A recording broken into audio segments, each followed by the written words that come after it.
সবাইকে প্রীতি শুভেচ্ছা অভিনন্দন জানাচ্ছি। আমি প্রথমে যে কথা বলবো, এই তিনটি সংগঠনের যৌথ নেতৃত্ব এই কনভেনশনটি যে তারা আহ্বান করেছেন তার জন্য তাদেরকে আমি আন্তরিকভাবে ধন্যবাদ জানাচ্ছি। কারণ এটা একটা সময় উপযোগী জরুরি গুরুত্বপূর্ণ উদ্যোগ তারা গ্রহণ করেছেন। গণমুক্তি পরিষদের সাধারণ সম্পাদক কমরেড রাধাচরণ দেববর্মন এই তিনটি সংগঠনের পক্ষ থেকে যে দাবি সনদটি উপস্থিত করেছেন, ৮ দফা দাবি, যাকে ভিত্তি করে পূজার আগ পর্যন্ত একটা পর্যায়ে আন্দোলন, দুর্গোৎসব শেষ হওয়ার পর আর একটা লাগাতার দীর্ঘস্থায়ী আন্দোলন এবং প্রচার দুটো সংগঠিত করবার জন্যে যে প্রস্তাব আপনাদের সামনে উপস্থিত করেছেন, আমার মনে হয়েছে এগুলো যথার্থ। আপনাদের নিশ্চয়ই প্রত্যেকে এই কনভেনশনে যারা সমবেত হয়েছেন এর প্রতি সমর্থন থাকবে, এটাই আমার বিশ্বাস।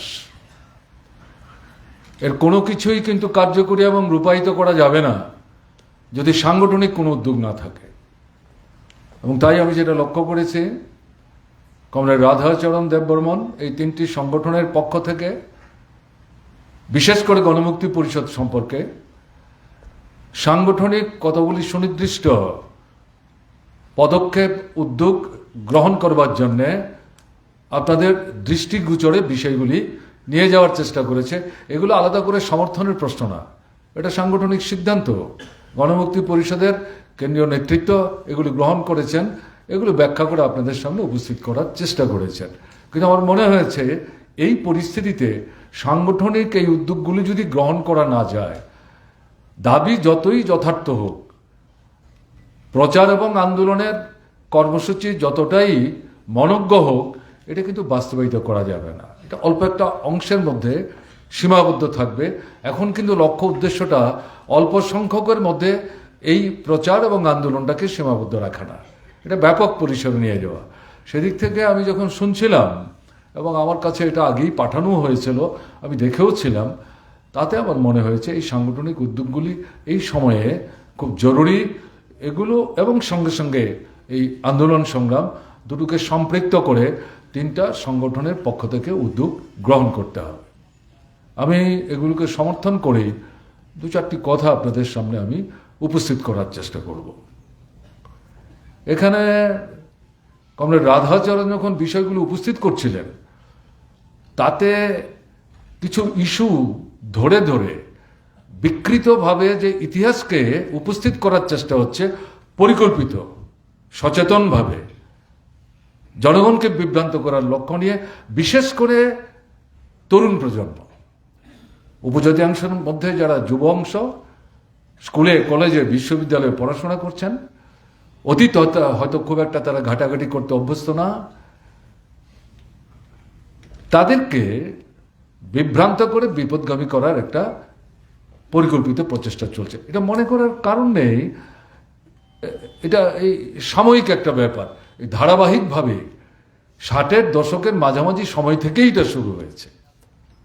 তো আমি এই জায়গায় বিস্তৃত পরিসরে না গিয়ে 3-4টি বিষয়, বাকি অনেকগুলি বিষয় ছাত্র যুব নেতৃত্ব যখন এই প্রস্তাবগুলোকে সমর্থন করতে এসছেন তারা ব্যাখ্যা করার চেষ্টা করেছেন। তাতে আমার কাজটা অনেকটা তারা সংকুচিত করতে সাহায্য করেছেন। যে বিষয়গুলো তারা হয়তো টাচ করেননি, এটা আমি একটু উল্লেখ করব অল্প কথায়, ব্যাখ্যামূলক না। কিছুই করেনি। বর্তমান উপজাতিদের মধ্যে সবচাইতে বেশি বিভ্রান্তি দ্বারা ছড়াবার চেষ্টা করছেন, তাদের সম্পর্কে সভাপতি গণমুক্তি পরিষদের এবং প্রাক্তন সাধারণ সম্পাদক এরা দুজনেই তাদের আলোচনার মধ্যে এনেছেন, বাকিরাও বলেছেন। ত্রিপুরায় আজকে যে জায়গায় এসে আমরা দাঁড়ালাম, এই জায়গায় ত্রিপুরাকে আনলোটাকে, উপজাতি জনগণ যা কিছু সুযোগ সুবিধা এখন ভোগ করছেন, এগুলোর স্রষ্টা কারা? তারা তো অসত্য কথা বলছেন, মিথ্যে কথা বলছেন, বিকৃত বক্তব্য উপস্থিত করছেন। এ করে তারা পার পাবেন না, তারা উল্লেখ করার চেষ্টা করেছেন। Tripura tribal areas autonomous district council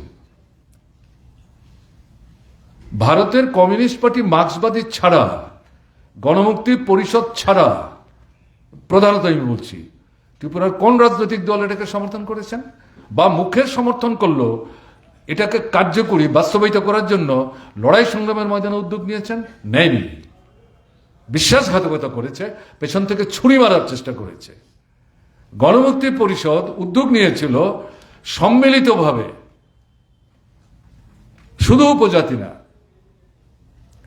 উপজাতি, অনুপজাতি, হিন্দু, মুসলমান, বৌদ্ধ, খ্রিস্টান, গণতান্ত্রিক শক্তিকে ঐক্যবদ্ধ করে এই ত্রিপুরার বুকে ষষ্ঠ তফসিল মোতাবেক ত্রিপুরা উপজাতি এলাকা স্বশাসিত জেলা পরিষদ তৈরি করার জন্য আন্দোলন করতে হবে। কারণ কংগ্রেস সরকার করেনি, করছে না, ভূমিকা নিচ্ছে না। উপজাতি জনগণকে তারা 2 নম্বর 3 নম্বর নাগরিক বলে মনে করে এবং বরাবরই উপজাতি এবং অনুপজাতিদের মধ্যে বিভেদের প্রাচীর তারা তৈরি করেছে। এবং কংগ্রেসের প্রচারটা কি? কাউন্সিলের নির্বাচনে যখন কংগ্রেস জিততে পারে না, তখনই তারা বুঝতে পেরেছে ট্রাইবেলদের মধ্যে তাদের ঘাস নাই। দেশ ভাগের পর তৎকালীন পূর্ব পাকিস্তান থেকে যারা বাধ্য হয়েছিলেন ভারতবর্ষে আসতে, তাদের একটা উল্লেখযোগ্য অংশ যখন ত্রিপুরা আসেন, কমিউনিস্ট নেতৃত্বকে জেলখানায় পুরে এদের মধ্যে কংগ্রেস কাজ করতে গিয়ে তাদেরকে ভয় দেখালো, ভারতবর্ষে ত্রিপুরায় থাকতে গেলে পর এখানে কিন্তু কংগ্রেস করতে হবে। কমিউনিস্ট পার্টি হচ্ছে উপজাতিদের পার্টি। কংগ্রেস এই প্রচারটা প্রথম নিয়ে যায়। আর কংগ্রেস তারা হচ্ছে অনুপজাতি, মূলত বাঙালিদের পার্টি। এবং তাদের হিসেবটা কি? এরা যেভাবে আসলো এবং আগে যে বাঙালি অংশের মানুষ ছিলেন, সবটা যোগ করলে পরে নির্বাচনে জিততে সুবিধা হবে। কাজে এই জায়গায় বিভেদের এই যে প্রাচীরটা, এটা প্রথম কংগ্রেসই কিন্তু তুলল।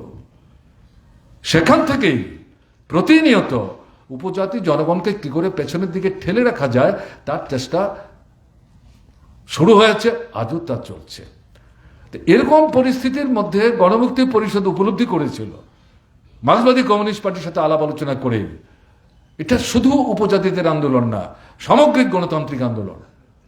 উদ্যোগ নিলেন।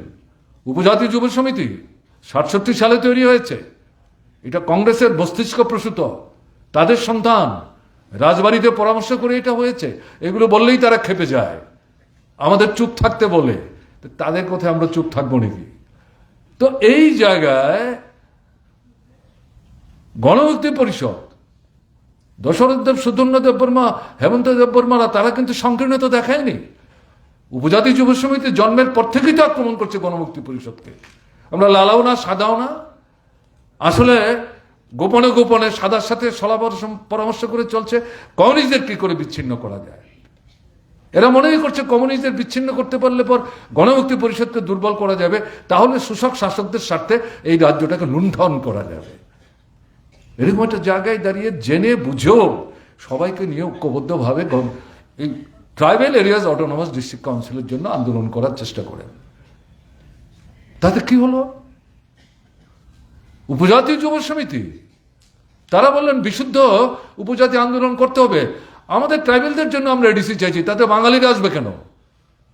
তারা আসলে এই আন্দোলন নাই। আমরা দশরথদের বুঝাবার চেষ্টা করেছেন, আরে আমরা যদি উপজাতিরা সবাই ঐক্যবদ্ধ হই, ওয়ান অ্যান্ড অল, তারপরে আমরা সংখ্যালঘু, কে শুনবে আমাদের কথা? যতই জাস্টিফাইড হোক, অনুপজাতিরা সংখ্যাগুরু, তারা সবাই আমাদেরকে সমর্থন না করলো, তাদের বৃহত্তম যে অংশ গণতান্ত্রিক, তারা যদি আমাদের সমর্থন করে, তাদেরকে যদি আমরা সঙ্গে নিতে পারি, আমাদের আন্দোলনটা শক্তিশালী হবে। এটা তোমরা কি বলছো? শুনতে রাজি না। এবং আজকে বলতে বাধ্য হচ্ছে, ইতিহাসের পাতা উল্টালে পরে দেখা যাবে সেই সময়ে কমিউনিস্ট পার্টি ভাগ হয়ে গেছে, ভারতের কমিউনিস্ট পার্টি মার্ক্সবাদী তৈরি হয়েছে, সিপিআই আলাদা। সেই সময়ে সিপিআই এর যে নেতৃত্ব, তারাও টিউজেসের সাথে মিলে এই যৌথ আন্দোলনের মঞ্চ ছেড়ে আলাদা হয়ে যাওয়ার চেষ্টা করেছে। কিন্তু গণমুক্তি পরিষদ, মার্ক্সবাদী কমিউনিস্ট পার্টি, তারা বিপদগামী হননি। এখন যেখানে দেখছেন সুকান্ত ভবন, এই জায়গাতে কমিউনিটি হল ছিল, আমরা তখন কলেজে পড়ি, এমবিবি কলেজে পড়ি আমি। সেখানে গণকনভেনশন ডাকলেন দশরথ দেবরা, সমস্ত গণতান্ত্রিক সংগঠনকে ডাকলেন, টিউজেস আসলো না তো। ইভেন আমাদের তৎকালীন সিপিআইয়ের যে বন্ধুরা, তাদের সঙ্গে যে তাদের বিভিন্ন গণতান্ত্রিক সংগঠন, তারা কেউ আসলো না, বয়কট করলেন। সেই জায়গায় সমস্ত সংগঠন যারা উপস্থিত ছিলেন তাদেরকে নিয়ে আন্দোলন সংগ্রাম কমিটি তৈরি হলো 4 দফা দাবিতে। আমি ইতিহাসটা বলছি এই কারণে, নবীন প্রজন্মের তারা এটা জানেন না, দুর্বলতা আমাদের, আমরা ইতিহাস নিয়ে যাওয়ার চেষ্টা করছি না। এরা ভুলিয়ে দেওয়ার চেষ্টা করছে দশরথ সুধন্যা হেমন্তদের নাম, তার সাথে ইতিহাস জড়িত। ইতিহাস তো সংগ্রামের মধ্য দিয়ে তৈরি হয়, কিন্তু ইতিহাসে ব্যক্তির ভূমিকাকে অস্বীকার করা যায় না। ত্রিপুরার গণসংগ্রামের ইতিহাসে দশরথ সুধন্য হেমন্তরা যে ভূমিকা রেখে গেছেন, এই ব্যক্তিত্বকে বাদ দিয়ে ত্রিপুরার ইতিহাস তো লেখা যাবে না। এরা যতই ঈর্ষাকাতরতায় ভুগুক, যতই সংকীর্ণতায় ভুগুক, আমাদের এটা মাথায় রাখার দরকার আছে। সেই যে আন্দোলন, সেই আন্দোলনের ফলশ্রুতি হচ্ছে Tripura tribal areas autonomous district council. প্রথম বামফ্রন্ট সরকার তৈরি হলো, ভারতবর্ষে প্রথম অকংগ্রেসী সরকার তৈরি হলো। সেই সরকারের প্রধানমন্ত্রী আসলেন, নৃপেন চক্রবর্তী দশরথদেব তার সঙ্গে রাজভবনে দেখা করতে গেলেন। ষষ্ঠ তফসিল মোতাবেক আমাদের রাজ্যে আমরা Tripura tribal area autonomous district council চাই, এটা দীর্ঘদিনের আন্দোলন। তিনি বুঝতে চাইলেন, দেশাই বুঝতে চাইলেন বিষয়টা কি, তখন বুঝিয়ে বলার চেষ্টা করলেন। ষষ্ঠ তফসিল ভারতবর্ষে আছে, উত্তর পূর্বাঞ্চলের বিভিন্ন রাজ্য আছে, কিন্তু ত্রিপুরার নাম তার মধ্যে নেই। সংবিধানটা সংশোধন করে ষষ্ঠ তফসিল মোতাবেক জেলা পরিষদ করা যাবে, ত্রিপুরাতেও করা যাবে, এই নামটা যুক্ত করতে হবে।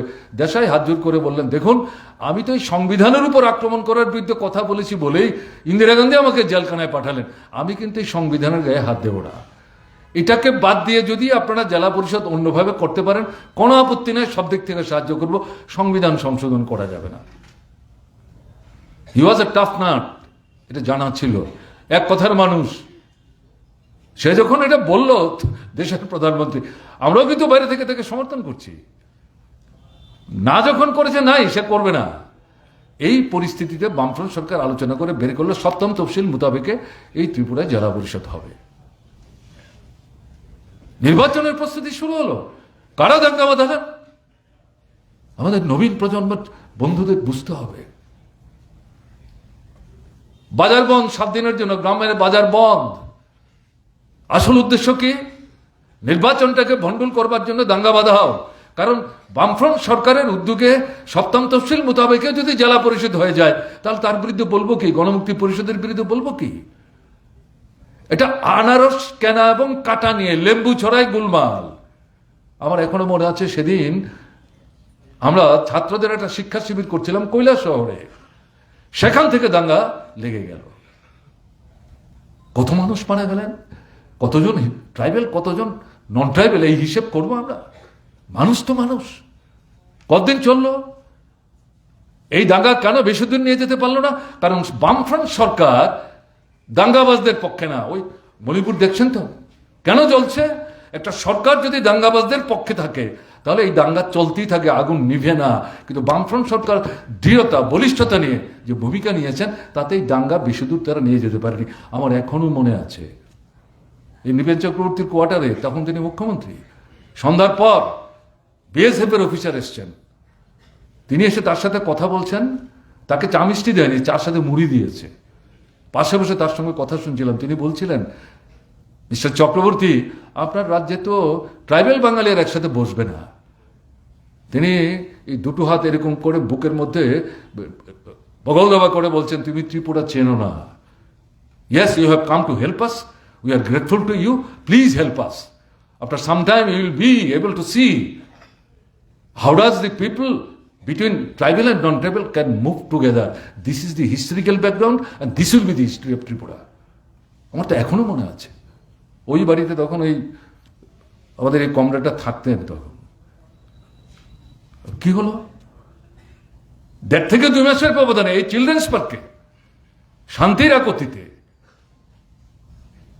সরকারের উদ্যোগে যে মহতি সমাবেশ হলো, এই দাঙ্গার বুক ভেদ করে কারা আসলেন, উপজাতি এবং অনুপজাতি, এবং এই জন্য দীর্ঘদিন পর বন্ধুর সাথে বন্ধুর মিলন, আত্মীয়র সাথে আত্মীয়ের মিলন, দূর থেকে দাঁড়িয়ে দাঁড়িয়ে দেখছিলাম।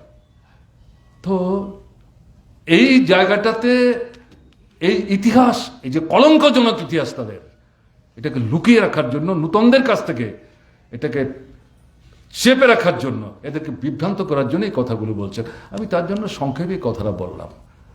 কিন্তু বামফ্রন্ট সরকার সপ্তম তফসিল ভিত্তিতে পরবর্তী সময়ে জেলা পরিষদ সংগঠিত করলেও ষষ্ঠ তফসিলের জন্যই তার লড়াই ছিল। কেন? সপ্তম তফসিলের ভিত্তিতে জেলা পরিষদ হলে পর রাজ্য সরকার যে কোনো সময় এটাকে ভেঙে দিতে পারে, কিন্তু এখান থেকে এটাকে রক্ষা করতে আজকের বামফ্রন্ট সরকার আছে, চিরদিন বামফ্রন্ট সরকার থাকবে, এটা মনে করার কোনো কারণ নেই। কমিউনিস্ট এই সম্পর্কে সচেতন, বিশেষ করে মার্ক্সবাদী কমিউনিস্ট পার্টি। ঠিক আছে, এখন পরিস্থিতি আমাদের পক্ষে, কিন্তু চিরস্থায়ী বন্দোবস্তের মতো আমরা এসেছি, আছি, থাকবো, আমাদেরই থাকতে হবে, এটা মনে করার কারণ নেই। কোনো রকম ঝুঁকি নেওয়া যাবে না। ষষ্ঠ তফসিলের ভিত্তিতে করতে হবে। কেন? ষষ্ঠ তফসিলের ভিত্তিতে করলে পরে এই জেলা পরিষদটার কর্তৃত্বের নিয়ন্ত্রণ শক্তি হবেন রাষ্ট্রপতির প্রতিনিধি হিসাবে রাজ্যপাল। রাজ্য সরকার চাইলে ওটাকে ভাঙতে পারবে না। এই বিধানসভায় বামফ্রন্ট সরকারের পক্ষ থেকে সেদিন শুক্রবার ছিল, প্রাইভেট মেম্বার্স ডে, প্রস্তাব আনা হলো ষষ্ঠ তফসিল মোতাবেক ত্রিপুরায় জেলা পরিষদ তৈরি করবার জন্য ভারতবর্ষের সংবিধান সংশোধন করার লক্ষ্যে ত্রিপুরা বিধানসভা কেন্দ্রীয় সরকারের দৃষ্টি আকর্ষণ করছে। সেই বিধানসভায় 56 জন হচ্ছেন সিপিআইএম এর, আর 4 জন ছিল টিউজিএস এর, কংগ্রেসের একজনও ছিল না। থাকলে তারা কি করতেন আমরা জানি না, কারণ তারা তো জেলা পরিষদ নির্বাচন বললেন হিন্দুস্তান পাকিস্তান হয়ে যাবে, 2 নম্বর হয়ে যাবে জেলা পরিষদ এলাকার মধ্যে নন ট্রাইবেলরা, এরকম কথাবার্তা বলার চেষ্টা করেছেন। এগুলো ইতিহাস বলে বলছি, একটু মনে রাখার দরকার আছে। সেই প্রস্তাব শেষ পর্যন্ত ইউনিমাসলি 60 জনই, ইনক্লুডিং আমাদের যিনি স্পিকার ছিলেন তিনিও বলছিলেন, আমিও তো তাকে সমর্থন করি। এই প্রস্তাব পাশ হলো। এটা যখন গেল শ্রীমতী ইন্দিরা গান্ধীর কাছে, তিনি বুঝতে পারলেন আর এটাকে আটকে রাখা ঠিক হবে না। তার কিছু বাস্তব উপলব্ধি ছিল, তার নানা নেতিবাচক দিক ছিল, জরুরি অবস্থা বহু সমালোচনা হয়েছে, সব তো ঠিকই আছে, কিন্তু কিছু বাস্তব উপলব্ধি ছিল, ওই যেটা দেশাই মানতে চাইলেন না। কিন্তু ইন্দিরা গান্ধী যখন এই বিধানসভায় ইউনিমাস 60-এর মধ্যে 60 জন, কোনো ডিসেন্ডিং ভয়েস নাই, এই প্রস্তাব পাওয়ার পর সিদ্ধান্ত করলেন সংবিধান সংশোধন করে আনতে হবে, আনলেন। কারা লড়াইটা করলো? আজকে যারা বলছেন কিছু হয়নি, কি করে বলতে পারেনি? এই বিকৃত বক্তব্য, মিথ্যা বক্তব্য, অসত্য বক্তব্য, এর জন্য কথাটা আমি তুললাম, কারণ 75 বছরে কিছু হয়নি। হয়নি তো অনেক কিছু, এটা তো ঠিকই, কিন্তু যা হয়েছে, আমি শুধু ত্রিপুরার কথাই যদি বলি, উপজাতি জনগণের স্বার্থে কাদের সময় হয়েছে, কারা করেছেন, কমল রঘুর সেটা উল্লেখ করার চেষ্টা করেছেন, ব্যাখ্যায় জানবে। দ্বিতীয় যে কথা তারা বলল, ককবরক ভাষা, এদিকে 64 সাল থেকে এটা স্বীকৃত। আর একটা মিথ্যা কথা, শচীন্দ্রলাল সিংহ মুখ্যমন্ত্রী, 30 সদস্য বিধানসভা, এখন যেটা লোক সেবায়কের অফিস, এইটা দোতলায় তখন বিধানসভা বসতো। আমি তখন এমবিবি কলেজে পড়ি, তখন স্টুডেন্টস ফেডারেশন অফ ইন্ডিয়া তৈরি হয়নি, এসএফআই তৈরি হয়নি, ত্রিপুরা রাজ্য ছাত্র ফেডারেশন, এটাকে আমরা এসএফই বলতাম, তখনও টিউসিও তৈরি হয়নি একসাথে, আমরা এখনো একসাথে, দুটো পাখা একসাথেই চলে এটা। তা এই জায়গায় 45 দফা দাবি সনদের ভিত্তিতে ছাত্র ফেডারেশনের তরফ থেকে এই মুখ্যমন্ত্রীর কাছে ডেপুটেশন দিতে আমরা এসেছিলাম। ফায়ার ব্রিগেড চৌবটিতে আমাদের আটকানো হয়, সেখান থেকে আমাদের 3 জন না 4 জন প্রতিনিধি নিয়ে কথা বলতে আমরা যাই। আমার এখনো মনে আছে, যদি ভুল না করি, বাদল চৌধুরী তখন আমাদের সংগঠনের প্রেসিডেন্ট ছিলেন, তিনিও ছিলেন, উপস্থিত ছিলাম, এবং আমাদের নিয়ে গেলেন। 3 জন বিধায়ক ছিল তখন বিধানসভায়, 30-এর মধ্যে 27 কংগ্রেস, 3 জন হচ্ছে, 2 জন সিপিআইএম, 1 জন সিপিআই। সিপিআইএম এর আপনার অভিরাম দেববর্মা, বিদ্যা দেববর্মা, আর সিপিআই অঘুর দেববর্মা, ওই যার কথা বলছিলাম যে সিপিআই বেরিয়ে গেল, অঘুরবাবুর নেতৃত্বেই তারা বেরিয়ে গেছিল, থাকেনি আন্দোলনে। আমি তাকে অশ্রদ্ধা করি না, শ্রদ্ধা করি, তার ভূমিকা অস্বীকার করা যাবে না, ইতিহাসে তার কন্ট্রিবিউশন আছে, কিন্তু ভুল তো ভুল, এ তো বলতে হবে।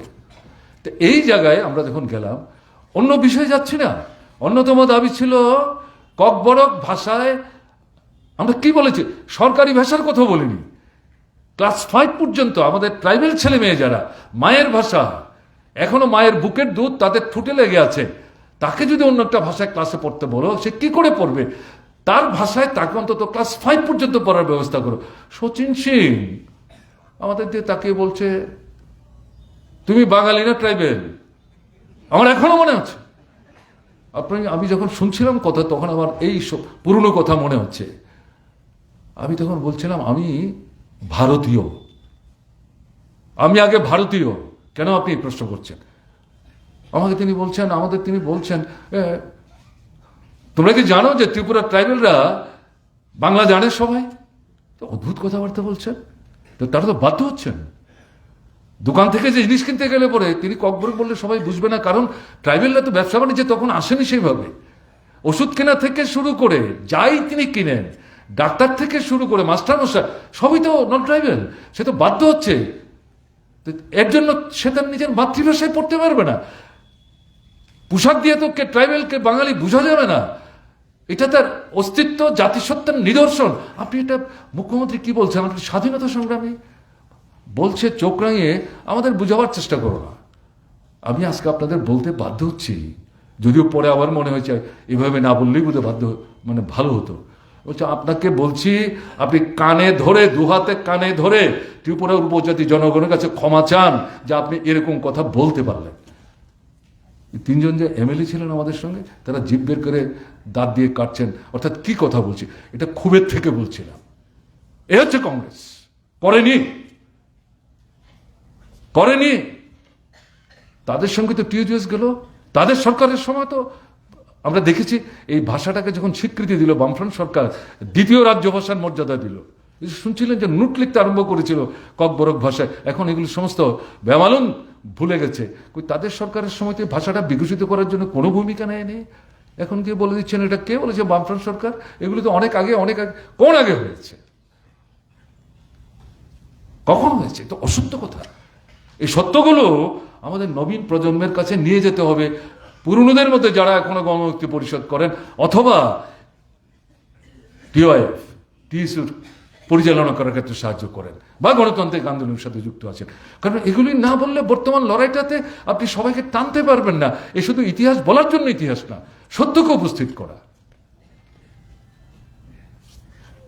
এবং মার্ক্সবাদী কমিউনিস্ট পার্টি, বামফ্রন্ট সরকার শুধু ককবরক ভাষাকে রাজ্য ভাষার স্বীকৃতি দিয়েই সন্তুষ্ট না, একে বিকশিত করার সঙ্গে সঙ্গে অন্যান্য যে ভাষা আছে, 19 দফা আছে, এবং এটা শুধু 19 দফা না, তার মধ্যে একটা বিশেষ দফা আছে, তারা নিজেরাও আবার 21 থেকে 22 ভাগে বিভক্ত।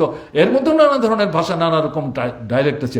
19টা আমরা গ্রহণ করছি, বাদবাকি ককবরক ছাড়াও এরকম আরো 1টা 2টা 3টা 4টা ভাষাকে স্বীকৃতি দিয়ে স্কুলে বামফ্রন্ট সরকার চালু করার চেষ্টা করেছে।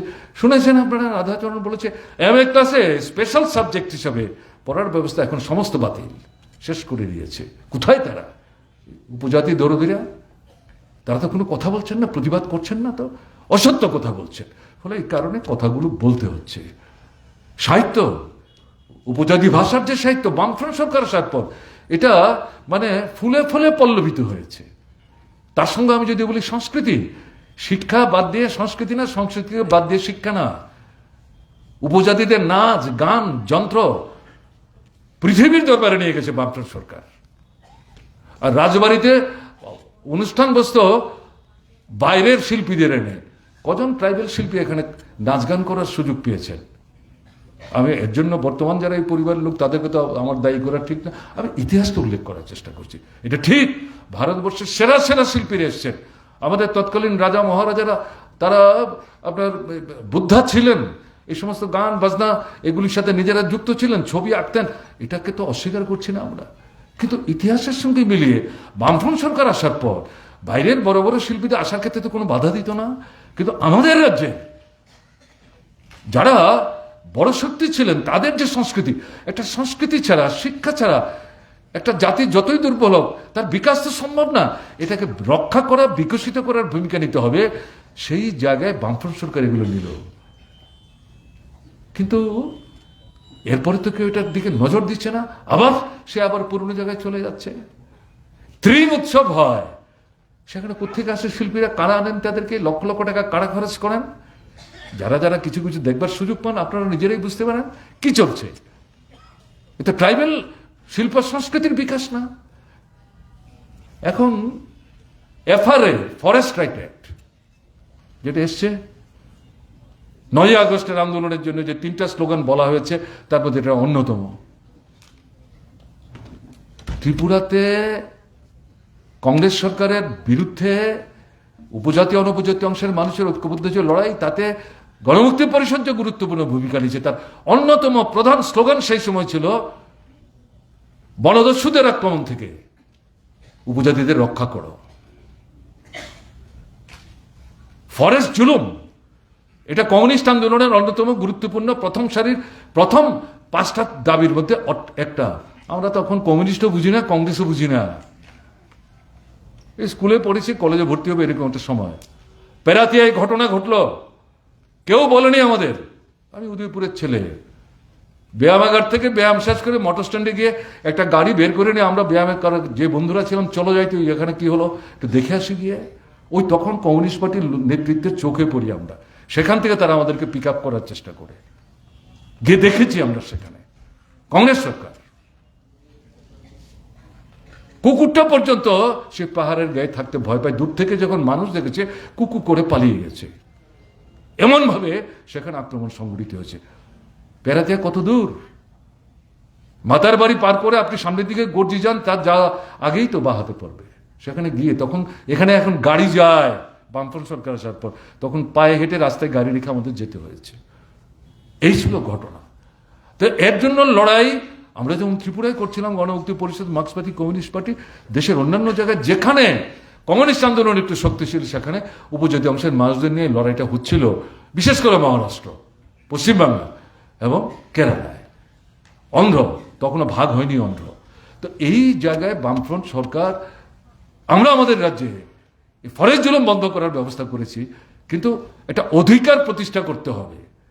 কেন্দ্রে যখন সরকার তৈরি হলো, 66-67 জন যখন বামপন্থী মেম্বার, এদের সমর্থন ছাড়া ডক্টর মনমোহন সিং প্রধানমন্ত্রী হতে পারেন না। 2টো শর্ত রাখা হয়েছিল, তার মধ্যে একটা হচ্ছে এই বনের জুলুম বন্ধ করতে হবে, বনের জমির উপর বনাঞ্চলে যারা বসবাস করেন তাদের অধিকার স্বীকৃতি দিতে হবে। মানতেই চাইছে না। আমরা সমস্ত ঘটনা বের করেছি। বড় বড় ব্যবসায়ী, পুঁজিপতি, কলকারখানার মালিক, বিশেষ করে তাদের লক্ষ্য হচ্ছে বনাঞ্চলের মাটির তলার যে প্রাকৃতিক সম্পদ, সেই সম্পদ লুণ্ঠন করে পুঁজির পাহাড়কে পর্বতে পরিণত করা। কাজে বনাঞ্চলের অধিকার যদি শুধু উপজাতিদের হাতে চলে যায়, তাহলে সেখানে তারা ঢুকতে পারবে না। ফলে ডক্টর মনমোহন সিং দুদল্যমানতায় পড়ে গেলেন। কিন্তু তার দলের নেতৃত্ব, সেই নেতৃত্বের মধ্যে কেউ কেউ এখন তাদের প্রথম সারির নেতৃত্ব নাম নাইবা উল্লেখ করলাম, তথ্য আমাদের হাতে আছে, এটা করা যাবে না। উল্টো দিক থেকে এই যে 66 জন 67 জন মার্ক্সবাদী এবং অন্যান্য বামপন্থী এমপি, তাদের তরফ থেকে চাপ সৃষ্টি করা হলো, যদি এটা না করো তাহলে তোমার সরকারের উপর থেকে সমর্থন তুলে নেব, দেখি তুমি সরকার কি করে চালাও। এই থ্রেটের মুখে বুঝতে পারলো এটা শুধু ধমকের জন্য ধমকি না, সত্যি সত্যিই, কারণ তারা জানে ইতিহাসটা, যদি এটা কার্যকরী করা না হয় তাহলে সরকারই রাখা যাবে না। শেষ পর্যন্ত এটা মানতে বাধ্য হয়েছেন ফরেস্ট রাইট অ্যাক্টস। এটাকে এখন ধ্বংস কে করছে? ফরেস্ট রাইট অ্যাক্টের জন্য তো অন্য কোনো দল কাজ করেনি, অন্য কোনো দল কাজ করেনি। এবং এই ভারতবর্ষের মধ্যে ত্রিপুরার বামফ্রন্ট সরকারের নেতৃত্বে এই অ্যাক্টকে ভিত্তি করে সবচেয়ে বেশি জনসংখ্যার হিসেবে শতকরা হারে সবচেয়ে বেশি পরিবারকে জমি দেওয়া হয়েছে। কমরেড রাধা ব্যাখ্যা করার চেষ্টা করছে, সেখানে আমি যাচ্ছি না। এখন নতুন যে সংশোধনী, বর্ডার থেকে 100 কিলোমিটারের মধ্যে এই আইন অকেজু, তার অর্থটা কি? ত্রিপুরাতে হলো যেটা থাকবেই না, ভারতবর্ষে থাকবে না। ওই যে বামফ্রন্ট সরকার যখন চাপ দিয়ে বাধ্য করেছিল, অনিচ্ছা সত্ত্বেও তাদের হাত থেকে দাবি আদায় করেছিল, তখন যারা এটা বাধা দেওয়ার চেষ্টা করেছে গোপনে গোপনে পারেনি, তারাই এখন এই নতুন যে সরকারটা তাকে পেছন থেকে নিয়ন্ত্রণ করছে, তারাই বাধ্য করেছে ওই আইন পাল্টাও, এটাকে ধ্বংস করো, না হলে ওখানে ঢুকতে পারছে না, লুট করতে পারছে না। মূল লক্ষ্য পাহাড়ের তলায় লুকায়িত প্রাকৃতিক সম্পদ, ওটা হচ্ছে তাদের মূল লক্ষ্য। সর্বনাশ হয়ে যাবে। কেউ বলছে কিছু? কারা বলছেন? বামপন্থীরাই বলছে, মার্ক্সবাদী কমিউনিস্ট পার্টি বলছে, গণমুক্তি পরিষদই বলছে। আর এখন জাতীয় স্তরে আমাদের যে একটা উপজাতি অংশের জনগণকে নিয়ে একটা মঞ্চ তৈরি হয়েছে, যার সাধারণ সম্পাদক আমাদের কমরেড জিতেন চৌধুরী, তাদের তরফ থেকে প্রতিবাদ করে, যে সরকারের দৃষ্টি আকর্ষণ করে সুনির্দিষ্টভাবে এই আইনটা কোথায় কোথায় তার ত্রুটি আছে, এটা করলে কি করে সর্বনাশ হয়ে যাবে, বলে এটাকে বন্ধ করো, বাতিল করো। এটা করা যায় না। এটা পরিবেশ পরিমণ্ডল, প্রাকৃতিক পরিবেশ পরিমণ্ডল এটা এমনি নষ্ট হয়ে যাচ্ছে। এটা যেমন আক্রান্ত হবে, সঙ্গে সঙ্গে উপজাতি অংশের মানুষ শত শত বছরের বঞ্চনার পর, বহু চেষ্টার পর যখন এই দাবিটা আদায় করলো, এটা তোমরা এক কলমের খোঁচায় বাতিল করে দিচ্ছ। আর কে বলছে বলুন তো? শুনেছেন আমাদের ত্রিপুরা রাজ্যে যারা উপজাতিদের মধ্যে কেঁদে কুদে বুক ভাসাচ্ছেন কুমিরের কান্নার মতো, তারা এটার বিরুদ্ধে তেমন কোনো কথাবার্তা বলছে? বুঝতে হবে এটা রেগা। এখানে যে ৮ দফা দাবি, প্রথম যে দাবি, সঠিকভাবে এই দাবিটা সামনে এনেছে। কাজ নাই, খাদ্য নাই, রোজগার নাই, অনাহার, অর্ধাহার, সন্তান বিক্রি, রাজ্যান্তরিত হওয়া, সেখানে কাজ করতে গিয়ে মারা যাচ্ছে। মৃত পুত্রকে মা নিজের বাড়িতে ফিরিয়ে আনতে পারছে না, রাস্তাঘাট ভেঙে চলছে। আমি সেগুলিতে যাচ্ছি না। এই রেগা, এটাও এই যে ফরেস্ট রাইট অ্যাক্টের মতোই এই ৬৬ জন এমপি বিরোধী দলের বামপন্থীরা চাপ সৃষ্টি করেছে।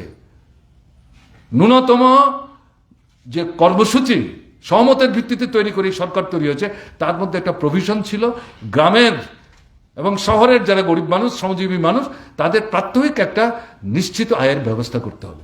স্বীকার করলো, কিন্তু কার্যকরী করছে না। সেই জায়গায় চাপ সৃষ্টি করেছে। এটা নিয়ে দুমনা হচ্ছে। তখন আবার বলছে, যদি এটা না করো তাহলে তো সমর্থন করা যাবে না। কিসের ভিত্তিতে তোমাকে সমর্থন করব? সমর্থন করলেন, আইনটা আনলেন। ভারতবর্ষের প্রত্যেক রাজ্যের একটা করে জেলা। আমাদের ত্রিপুরায় তখন এই ধলাই জেলা, বাকিগুলি আসেনি। চাপের পর সারা ভারতবর্ষে ১-১.৫ বছরের ব্যবধানে সব গ্রামের জেলাগুলি গেল।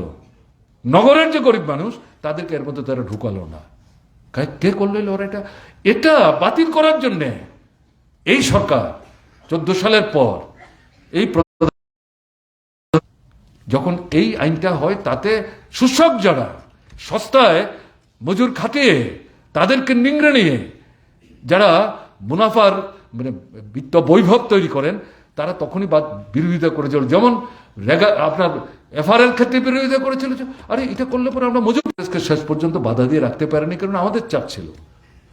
এরা আসার পর এদের দিয়ে এই কাজটা শুরু করে। প্রথম লহমায় তখন আমাদের সরকার ছিল, দিল্লিতে পার্লামেন্টের সামনে অবস্থান হয়। সেই অবস্থানে কিন্তু ত্রিপুরা থেকে আমরাও গিয়েছিলাম। একজন মুখ্যমন্ত্রী অংশগ্রহণ করেছিলেন, সে ত্রিপুরার তৎকালীন বামফ্রন্ট সরকারের মুখ্যমন্ত্রী। সবাই বিস্মিত, আরে এরকম একটা অবস্থানের মধ্যে একটা রাজ্যের মুখ্যমন্ত্রী চলে এসেছেন। আমি তখন হাসতে হাসতে দাঁড়িয়ে বলছি, কেন আপনারা বিস্মিত কেন? এই জনগণকে বাদ দিয়ে কি আমাদের ত্রিপুরার সরকারটা হয়েছে? তাদের মুখের গ্রাস কেড়ে নেওয়ার চেষ্টা করছে। সেখানে বসে থাকবো ওখানে, গরমের দিনে ঠান্ডার দিনে গরম লাগে এরকম ঘরে? এটা হতে পারে? বিস্মিত হওয়ার তো কিছু নেই। এই কারণেই তো আমরা কমিউনিস্ট। এরপরে পেছন দিকে যায়, কিন্তু এখন কোথায় যাচ্ছে? এই যে হিসেবটা দিল কমরেড রাধাচরণ, এবারকার বাজেটে যেই টাকা ত্রিপুরার জন্য ধরেছে, তাতে হিসেব করলে পর ৩৬ দিনের বেশি কাজ নাই, এবং তার বেশিরভাগ টাকাটা মন্ডলের লোকরা লুট করে নিচ্ছেন। কমরেড রাধাচরণ বলেছেন, চ্যালেঞ্জ করে এসছেন, কারা কাজ না করে টাকা নিচ্ছে, যারা কাজ করে টাকা পাচ্ছে না, চাইলে লিস্টে দিয়ে দেবো। সাহস আছে, হিম্মত আছে কারণ এই সরকারের বুক ঠুকে বলতে পারে, দিনটা তালিকা দেখবো আমরা, একটা লোক নাই, ইনক্লুডিং চিফ মিনিস্টার বলছি আমি। তাহলে এটা যদি সেই লড়াইটা না হতো, তাহলে এটা আসতো না। কাজেই এই জায়গায় দাঁড়িয়ে আমি এই কয়েকটি বিষয় বললাম। যা কিছু ত্রিপুরা আজকে আপনি ভোগ করছেন, বা কিছু কিছু ভারতবর্ষের অন্যান্য রাজ্য উপজাতিরা ভোগ করছেন, লড়াইয়ের ফসল। এটা মাথায় রেখে আমি যে কারণে কথাটা বলতে চাইছি, ডিফেন্সিভ অ্যাটিটিউড নেবেন না, আত্মপক্ষ সমর্থনের ভাবনা না, দয়ার দান না। প্রত্যেকটা জিনিস স্বাধীনতার আগে ভারতবর্ষে ছিল না, স্বাধীনতার পরে পরে দীর্ঘদিন ছিল না।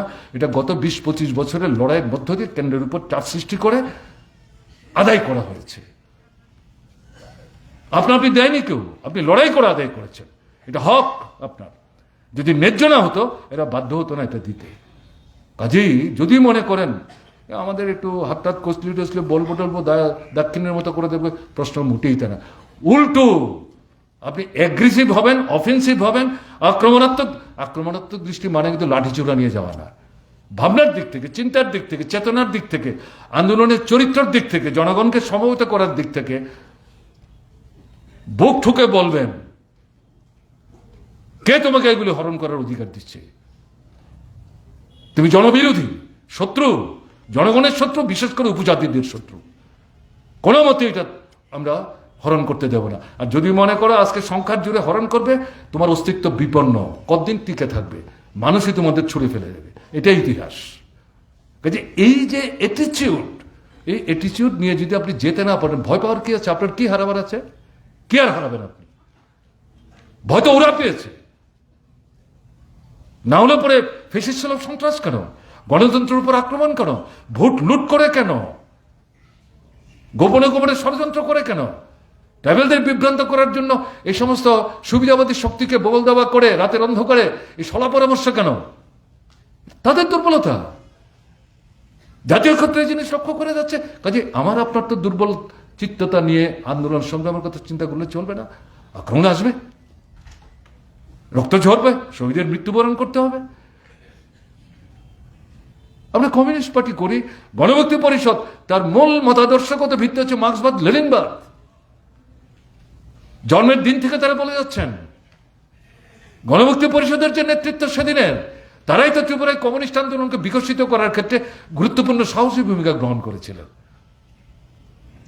এখন পর্যন্ত এই কথাই তো তারা বলছেন, সেখান থেকে তার তো কোনো বিচ্যুতি হয়নি। কমরেড রাধাচরণ বলতে গিয়ে বলেছিলেন আমাদের মতাদর্শের ক্ষেত্রে আমরা একটু দুর্বলতায় ভুগছি। না, মতাদর্শের দুর্বলতা না, মতাদর্শগত বিষয়টা প্রচারে নিয়ে যাওয়ার ক্ষেত্রে, সাংগঠনিক উদ্যোগের ক্ষেত্রে, নূতন শক্তিকে সচেতন করার ক্ষেত্রে আমাদের কিছু ঘাটতি আছে, দুর্বলতা আছে। ওটা সঠিক বলেছেন। ওটা বলতে গিয়ে মানে স্পার্ক দি মুভমেন্ট বলেছেন। এটা ঘটনা, এটাই তো ভিত্তি। কাজে এরকম একটা জায়গায় দাঁড়িয়ে আমরা শ্রেণীহীন শোষণমুক্ত সমাজের কথা বলছি।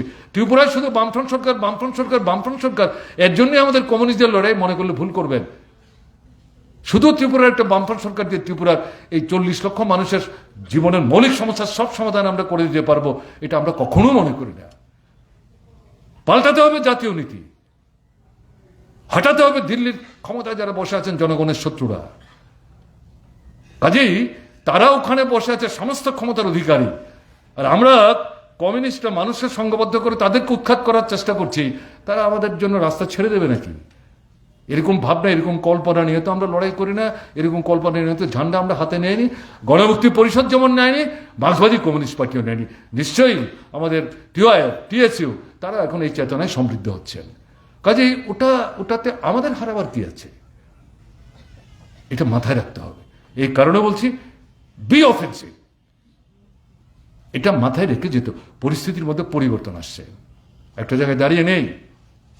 কমরেড সভাপতি মণ্ডলীর পক্ষ থেকে গণমুক্তি পরিষদের এখন যিনি সভাপতি, তিনি তার প্রারম্ভিক ভাষণে উল্লেখ করার চেষ্টা করেছেন, সঠিক।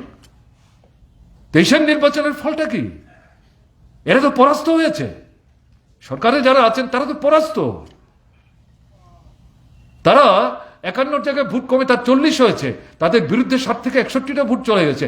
ত্রিপুরার নির্বাচনী সংগ্রামের ইতিহাসে সরকার যে তৈরি হচ্ছে বিধানসভায়, এর আগে কোনো সরকার এত কম শতকরা হারে ভোটে সরকার যায়নি, সরকার যায়নি। এবং এটাও যেতে পারতো না যদি না বিশ্বাসঘাতকতা করতো ট্রাইবেল অংশের মানুষের সাথে এই নব্য তৈরি হওয়া যে সংগঠনটি। এবং তাদের সাধারণ সভ্যদের আমি দায়ী করছি না, আমরা কেউ দায়ী করি না। তাদের নেতৃত্ব তাদেরকে পরিচালিত করেছে।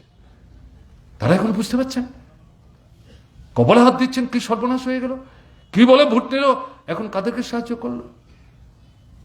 বিজেপি, আরএসএস, বিশ্ব হিন্দু পরিষদ, তাদের সর্বভারতীয় নেতৃত্ব, প্রধানমন্ত্রী থেকে এখন যারা ক্ষমতায় আছেন, তারা সবাই বুঝতে পারছেন এটা জয় না, এটা জয় না। যদি উপজাতি অংশের মানুষের ভোটের একটা উল্লেখযোগ্য অংশ সাধারণ আসনের মধ্যে বিভ্রান্ত করা সম্ভব না হতো, তাহলে পরে এই 14-15টা অতিরিক্ত আসন নিয়ে অল্প ভোটের ব্যবধানে আসনগুলি জিতে সরকার তৈরি করা সম্ভব হতো না। হতাশা কাজ করছে, দেখতে পাচ্ছেন। কি কাজ? কোনো কাজ হচ্ছে না। এই 4 মাস হয়ে গেল। বাজেট, এটা জনবিরোধী বাজেট, এর মধ্যে কিচ্ছু নাই। আমি কালকে বলবার চেষ্টা করেছিলাম, শোনাবো, আমি আজকে বলছি না। আপনারা শুনেছেন আমাদের নেতারা বলছেন বিধানসভার ভিতর, বিধানসভার বাইরে, এটা নতুন করে বলার কিছু নেই। আপনার রাজন্য শাসন থেকে শুরু করে 2017-18-তে যখন বামফ্রন্ট সরকার ক্ষমতা ছেড়ে চলে যায়, তার যে সর্বশেষ বাজেট, তাতে কত টাকা ছিল তার আপনার মানে ঋণ 12,900 কোটি টাকা। আর 5 বছরের ব্যবধানে তাদের ঋণ কত? 24,800 কোটি টাকা। এই 5 বছরে এই টাকা খরচ করলেন কোথায়? কি কাজ করেছেন? কোনো কাজ হয়নি ত্রিপুরা। রাস্তাঘাট, জল, কল, স্কুল, হাসপাতাল, বিদ্যুৎ, সেচ, কিচ্ছু হয়নি। ভেঙে চৌচির হয়ে গেছে। অনাহার মৃত্যু, সন্তান বিক্রি। এই 7 দিন আগেও তো বিশাল করে মুসলিম মা 3 সন্তানের মধ্যে 1 সন্তান যখন খাওয়াতে পারছে না, বিক্রি করতে নিয়ে আসছে, দর কষাকষি করছে। একজন বলছে 40,000, সে বলছে 50,000 ছাড়া বিক্রি করবো না। ভাবতে পারেন এটা কোথায় যাচ্ছি আমরা?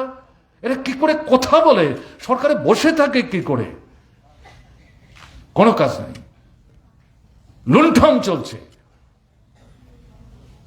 এবং আপনার পুকুরের জলে বিষ মিশাচ্ছে, রাবার বাগান পুড়িয়ে দিচ্ছে, ফসল তুলতে দিচ্ছে না, দোকান খুলতে দিচ্ছে না, অটো রিক্সা চালাতে দিচ্ছে না, ছোট গাড়ি নিয়ে বেরোতে দিচ্ছে না, কন্ট্রাক্টর কাজ করতে যেতে পারছে না। আপনার প্রতিযোগিতার বাজারে কন্ট্রাক্টরের জন্য টেন্ডার ফ্লট করতে পারছে না। লুণ্ঠন চলছে। এবং সবচেয়ে বেশি আক্রান্ত হচ্ছেন কারা? আমাদের মায়েরা, বোনেরা। সব তথ্য তো আসছেও না। আমরা মণিপুর নিয়ে প্রস্তাব নিয়েছি, আমাদের রাজ্যের অবস্থাটা কি চলছে? এর মধ্যে যা খবর বেরোচ্ছে তাও তো সব পত্রিকা উঠে না। ডেলি দেশকতা দেওয়ার চেষ্টা করছে, তাতেও যে সব খবর আসে এটা মনে করার কারণ নেই। এরকম একটা অরাজকতা চলছে। কাজে এই পরিস্থিতিতে দাঁড়িয়ে মানুষ কিন্তু মেনে নিচ্ছেন না। আপনারা লক্ষ্য করেছেন 2018 নির্বাচন আসার পরে প্রায় 1 বছর যাওয়ার পরে রাস্তা নেওয়ার ক্ষেত্রে আমাদের উদ্যোগ শুরু হয়েছিল। কারণ এটা তো অপ্রত্যাশিত একটা ঘটনা ঘটে গেছে। কি হলো? কিন্তু এখনের ঘটনাটা কি হচ্ছে? 1.5-2 মাসের ব্যবধানে মানুষ রাস্তায় নামতে শুরু করেছে। এই মানুষকে মার্ক্সবাদী কমিউনিস্ট পার্টি নামাচ্ছেন রাস্তায় সব জায়গায়, যদি মনে করেন এটা ঠিক না। স্বতঃস্ফূর্তভাবে। এবং আমরা যেটা লক্ষ্য করছি, সবচেয়ে বেশি মায়েরা, বোনেরা বেরোচ্ছেন, ট্রাইবেল অধ্যুষিত এলাকায় বেরোচ্ছেন। রাস্তাঘাট, জল, কল, কি হচ্ছে? রেশনে চাল নাই, ক্ষুধারণ্য নাই, অনাহার মৃত্যু, এই পরিস্থিতি চলছে। কাজেই পরিস্থিতি দ্রুত পরিবর্তন হচ্ছে। শুধু ত্রিপুরায় না, সারা ভারতবর্ষে। আপনারা দেখেছেন 26টা রাজনৈতিক দল বাঙ্গালুরু তারা মিটিং করেছে। 1 মাস আগে পাটনাতে করেছে, 15টা দল ছিল। 1 মাসের ব্যবধানে 26টা দল হয়েছে। তারা আবার অগাস্ট মাসের 25-26 তারিখ মুম্বাইতে বসতে যাচ্ছে, চূড়ান্ত করবেন তাদের কর্মসূচি। না হলে তার কাছাকাছি যাবেন। বাঙ্গালুরুর মিটিংয়ে তারা যে সমস্ত ঘোষণাগুলি দিয়েছেন, কি স্লোগান? একটাই স্লোগান, সেটা কি? বিজেপি হটাও। 24-এর নির্বাচনে তাদেরকে ক্ষমতা আসতে দেওয়া যাবে না। আমরা আজকে ত্রিপুরায় যে সমস্যাগুলি ভুগছি, উপজাতি অংশের মানুষ যে সমস্যাগুলি ভুগছেন, ভারতবর্ষের রাজ্যে রাজ্যে বিজেপি হোক, অবিজি হোক, 1-2টা রাজ্য বাদ দিলে পর এই সমস্যাই ভুগছেন। জিনিসের দাম বাড়ছে, টাকার দাম কমছে, মুদ্রাস্ফীতি হচ্ছে, মানুষের ক্রয় ক্ষমতার বাইরে চলে যাচ্ছে, তার আয় নাই, উপার্জন নাই, বেকারি বাড়ছে, কারখানা বন্ধ হচ্ছে, লকআউট হচ্ছে, লে অফ হচ্ছে, আপনার নিয়মিত আপনার সেখানে নিয়োগ নেই। আর্মির মধ্যে পর্যন্ত তারা এই সমস্ত কাণ্ড কারখানা করার চেষ্টা করছে। বিস্তৃত বলার সুযোগ নাই, শিক্ষা শেষ করে দিচ্ছে। আমাদের ছাত্র নেতা টিএসইউ খুব সুন্দরভাবে আপনাদের সামনে বলার চেষ্টা করেছেন। আমি এটা বলে সময় নিতে চাইছি না, সর্বনাশ করে দিয়েছে। কাজে এই যে পরিস্থিতি, এরকম একটা জায়গায় দাঁড়িয়ে অর্থনীতি থেকে শুরু করে শিক্ষা, স্বাস্থ্য, সংস্কৃতি সব মিলিয়ে এই নেতৃত্ব বাঙ্গালুরুর মিটিংয়ের পর বলেছেন শুধু উৎখাত করার, সরকারে যাওয়া না, মূল লক্ষ্য হচ্ছে একটা বিকল্প নূতন ভারত তৈরি করা। এবং এটা করতে গেলে পরে উপজাতি, অনুপজাতি, তফসিলি, ওবিসি, সংখ্যালঘু, ধর্ম, বর্ণ, সম্প্রদায় নির্বিশেষে সবাইকে নিয়ে আমাদের মুখ করতে হবে। এর জন্য আমরা নাম নিয়েছি ইন্ডিয়া। মাথা খারাপ হয়ে গেছে প্রধানমন্ত্রী। একই দিনে দিল্লিতে সেই 5 তারা হোটেলে সারা ভারতবর্ষ থেকে লোক ডেকে নিয়ে মিটিং করলেন। আমাদের ত্রিপুরাতেও একজনকে নিয়ে গেলেন যারা 18 নির্বাচনে সেখানে ভূমিকা নিয়েছেন। এখন তারা প্রায় শুকিয়ে যাওয়ার মতো অবস্থা। এরা এখন 38 দলের মধ্যে একটা দল। আমি তাদেরকে ছোট করে দেখছি না, খাটো করে দেখছি না, আমি উল্লেখ করলাম বুঝার জন্য যে বিজেপির অবস্থাটা কোথায় গেছে আবার বুঝবার চেষ্টা করুন, এটা বুঝার চেষ্টা করুন। ফলে এই জায়গায় পার্লামেন্টে যাওয়ার সাহস দেখাচ্ছেন না প্রধানমন্ত্রী। মণিপুর জ্বলছে 3 মাস যাবৎ। কি ব্যাপার এটা? গুমরটা কি? বোতল থেকে দৈত্য বের করেছেন, এখন ঢুকাতে পারছেন না, জবাবটা কি দেবেন? শেষ পর্যন্ত বিরোধী দল নো কনফিডেন্স মোশন এসেছে। আমি জানি না এই ভদ্রলোকের পক্ষে সব জিনিস সম্ভব। কালকে যখন আপনার পার্লামেন্ট চলছে, প্রধানমন্ত্রী তখন গুজরাটে যাচ্ছেন এয়ারপোর্ট উদ্বোধন করার জন্য। গণতন্ত্রের প্রতি তার যে মানে উদাসীনতা, উপেক্ষা বিরোধীদের প্রতি, সংসদের প্রতি, এটা তো এর মধ্যে দিয়ে প্রমাণিত। তিনি নিজেকে ভাবেনটা কি? তিনি মানুষকে মানুষ বলেই মনে করেন না, দলকে দল বলেই মনে করেন না। তার দলের লোকদের তিনি কি মনে করবেন না করবেন তার ব্যাপার, এটা আমাদের মাথায় ঘামানোর দরকার নেই। পার্লামেন্ট, সংসদ, আমাদের সংবিধান, দেশের গণতন্ত্র, কি হচ্ছে এটা? কাশ্মীরকে তো শেষ করেছে, কিন্তু কাশ্মীরের মানুষ মাটি ছাড়ছেন না, ভয় পাচ্ছে ভুটে যেতে। এখন মণিপুরটাকে ধরেছে, আমাদের পার্শ্ববর্তী রাজ্য। পাশাপাশি দেখছেন 2-3টা রাজ্যের মধ্যে হাজার হাজার মানুষ রাস্তায় নামছেন। কি চলছে এটা? কে দায়ী এর জন্য? কি করে এই রাজ্যের মুখ্যমন্ত্রী পরশুদিন তারপরে বলতে পারলেন আপনারা যে যাই বলুন আমি মুখ্যমন্ত্রীর পদ ছাড়ছি না? এই কথা বলার সাহস তার কোত্থেকে আসে? প্রধানমন্ত্রী এবং স্বরাষ্ট্রমন্ত্রীর মানে প্রশ্রয় ছাড়া তিনি বলতে পারেন?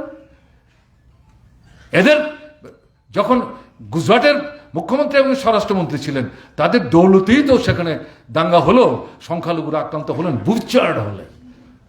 এখন চলছে মণিপুরের মধ্যে।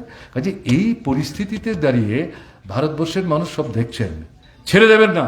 এবং এই যে নেতৃত্ব একটা জায়গায় এসছে, এটা নিচের তলার গরম হচ্ছে। কড়াইয়ের তেল গরম হয় নিচে আগুন জ্বললে, তারপরে যদি কড়াইতে আপনি মাছ দেন, এটা ভাজাটা ভাজা হবে, না হলে কিন্তু হবে না। কাজে এই যে নেতৃত্ব, তার যে সাধারণ সমর্থক সবাই না হলো, বড় অংশ চাপ সৃষ্টি করছে তার নেতৃত্বের উপর। এক হও, সর্বনাশ হয়ে যাচ্ছে, ধ্বংস হয়ে যাবে 24-এর নির্বাচনে যদি তারা কোনো কারণে আসতে পারে। এই জায়গায় কিন্তু তারা যাচ্ছেন। কাজে দেশের যে লড়াইটা, আপনি এখানে যে লড়াই করছেন, এই যে 8 দফা দাবি, এই লড়াই, এই দাবি সংগ্রাম, দেশের যে বিজেপি হটানোর যে লড়াইটা, এর থেকে আলাদা না। এরা দিল্লির ক্ষমতায় থাকবে, তার দৌলতে এখানে সরকার থাকবে, আর তারপর আমাদের এই সমস্যাগুলোর সমাধান হবে। বেকারদের চাকরি থেকে শুরু করে জন্মের পর থেকে জন্মগত যে অধিকার, শিক্ষা, উপজাতিদের যে অধিকার, সেগুলো ঠিকভাবে রক্ষিত হবে। এই ধারণা নিয়ে যদি আমরা যাই তাহলে ভুল করব। কাজেই এই পরিবর্তন জাতীয় স্তরে আসছে, আমাদের রাজ্যের ক্ষেত্রে আসছে, এই দেশের হাওয়া এখানে আসছে। আমরা যদি একে ঠিকভাবে কাজে লাগিয়ে এই যে কর্মসূচি উপস্থিত হলো, তাকে যদি রূপায়ণ করার ক্ষেত্রে আমরা উদ্যোগ গ্রহণ করি, আন্তরিকতা নিয়ে, এখানকার যে আন্দোলন, রাজ্য ছোট হতে পারে, এখনো ত্রিপুরার দিকে মানুষ তাকিয়ে থাকে। গত নির্বাচনেও তাদের মধ্যে একটা প্রত্যাশা তৈরি হয়েছিল, বোধহয় এদেরকে উৎখাত করতে পারবে। এখন তারা যখন শুনলেন, তারা নিজেরা অবাক হয়েছেন কিভাবে এই বিশ্বাসঘাতকতা হতে পারলো। এখনো তারা ত্রিপুরার দিকে কিন্তু নজর রাখেন। তাই আপনাদের কাছে আমি আবেদন করব, ত্রিপুরার গণতান্ত্রিক আন্দোলনের অন্যতম মানে শক্তিশালী যে অংশ, মেরুদণ্ড আমি বলবো, উপজাতি জনগণ, তার যে আন্দোলন, সেই আন্দোলনের আপনারা হচ্ছেন নেতৃত্ব। সেই জায়গায় এই নেতৃত্বে সামনের দিনের এই যে কর্মসূচিগুলি রূপায়ণ করার ক্ষেত্রে ঝাঁপিয়ে পড়ুন। এটা ত্রিপুরাকে যেমন নতুন করে উদ্দীপিত করার ক্ষেত্রে ভূমিকা নেবে। এরা যারা ভীত সন্ত্রস্ত, অধিকার হরণ করে আপনাকে গৃহবন্দী করে রাখার চেষ্টা করছে, তাদেরকে আপনি কুণ্ঠাসা করতে পারবেন। সারা দেশে যে লড়াইটা, এই লড়াইটাকে উদ্দীপিত করার ক্ষেত্রে আপনার এই ভূমিকা নেবে। কাজে এই ভাবনা নিয়ে আপনারা এগিয়ে যাবেন, এই বিশ্বাস নিয়ে আপনাদেরকে অভিনন্দন জানিয়ে এই কনভেনশনের আয়োজনের জন্য উদ্যোক্তাদের আরেকবার আমি ধন্যবাদ জানিয়ে, আমাকে কথা বলার জন্য আপনারা ডেকেছেন, কথা বলার সুযোগ দিলেন, আমি বললাম, আপনারা শুনলেন, তাতে আমি অনুপ্রাণিত বোধ করছি। আপনাদের অভিনন্দন জানিয়ে আমি আমার কথা বলা শেষ করছি। ভালো থাকবেন, নমস্কার নেবেন।